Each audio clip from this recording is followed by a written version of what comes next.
Assalamualaikum warahmatullahi wabarakatuh.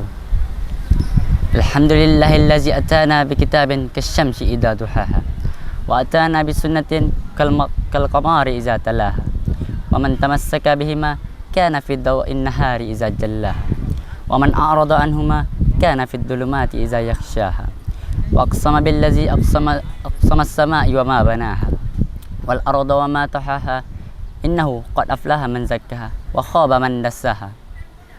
Segala puji bagi Allah, Tuhan semesta alam, yang telah mendirikan langit tanpa tiang, dan salawat beriring salam kepada Nabi Muhammad sallallahu alaihi wasallam yang telah membawa kita dari alam jahiliyah ke alam Islamiyah. Pemirsa cahaya Ramadan yang dirahmati Allah, berbicara tentang bulan Ramadan, tentu bulan Ramadan itu penuh dengan berlipat ganda pahala.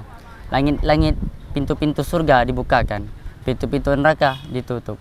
Oleh karena itu, tidak heran bahwa pada bulan Ramadan keimanan dan ketakwaan seorang muslim bertambah. Pertanyaannya hadirin, akankah Allah ridho terhadap segala perbuatan kita? Lantas apa langkah kita untuk mencapai ridho Allah?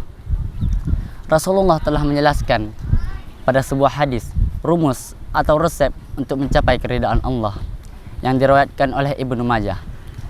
Ma min muslimin aw insanin aw abdin hina yumsi wa yusbihu yaqulu raditu billahi rabba wa bil islami dina illa kana haqqan 'ala Allahi ayyurdiyahu yaumal qiyamah. Tidaklah bagi seorang muslim ketika menjelang sore hari atau pagi hari dia berkata, raditu billahi rabba, saya ridho bahwa Allah sebagai Tuhan saya dan agama Islam sebagai agama dan Nabi Muhammad sebagai Nabi terakhir. Dari hadis ini terdapat 3 poin penting atau 3 unsur penting untuk mencapai keridhaan Allah. Poin yang pertama, kita harus ridho Allah sebagai Tuhan kita. Sebelum kita mencapai ridho Allah, maka kita harus ridho dulu terhadap Allah. Tentu kita pernah mendengar ridho Allah fi ridho walidi wa sakhatullah fi sakhatil walidi. Ridho Allah itu terdapat pada ridho orang tua, dan marahnya Allah terdapat pada marahnya orang tua. Untuk kita ridho Allah sebagai Tuhan kita dengan melaksanakan semua kewajibannya dan menjauhi semua larangannya. Wa qadha rabbuka alla ta'budu illa iyyahu wa bil walidaini ihsana. Dan dianjurkan kepada kamu sekalian untuk tidak menyembah Tuhan selain Allah dan berbuat baiklah kepada orang tua. Dengan kita menjalankan semua kewajiban kita terhadap Allah, tentu kita akan berbakti kepada orang tua.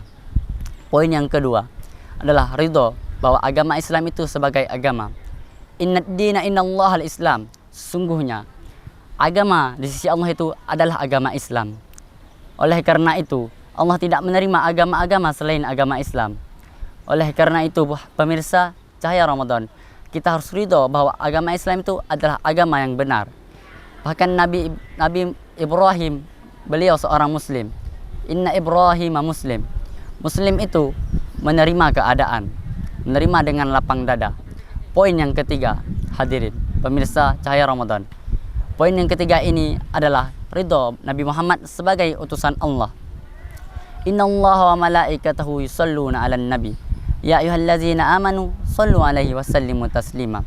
Sesungguhnya Allah dan para malaikatnya bersalawat kepada Nabi. Wahai orang-orang yang beriman, bersalawatlah kepadanya. Dari ayat tersebut mengatakan bahwa Allah saja bersalawat kepada Nabi, apalagi kita terhadap manusia. Kita tentu wajib hukumnya untuk bersalawat kepada Nabi. Salawat sehari sekali setiap hari lebih baik daripada hanya 1000 kali dalam satu hari. Intinya Allah menyukai orang-orang yang beristiqomah. Kita ambil kisah inspirasi dari dunia barat. Ada seorang pemuda yang tenggelam di dasar lautan, di tengah lautan. Kemudian datang sebuah perahu untuk menyelamatkannya.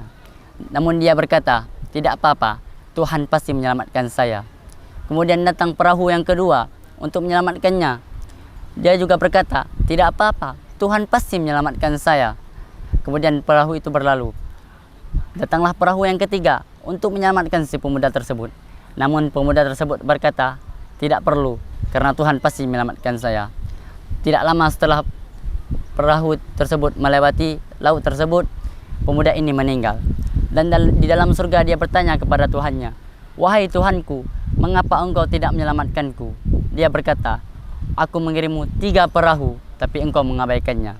Dari sini kita mengambil bahwa pertolongan Allah itu datang tiba-tiba. Pemirsa, cahaya Ramadan yang dirahmati Allah, doa silahul mu'minin. Doa itu adalah senjata orang mukmin. Oleh karena itu, senjata yang paling besar itu adalah doa. Perbanyaklah doa. Bedakan membaca doa, menghafal doa, dan berdoa. Pemirsa cahaya yang dirahmati Allah, semoga semua ini bermanfaat untuk kita, terutama di bulan Ramadan, untuk meningkatkan amalan-amalan kita.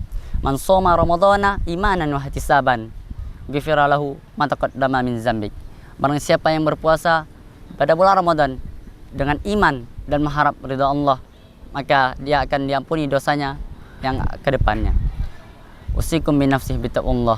Wassalamualaikum warahmatullahi wabarakatuh.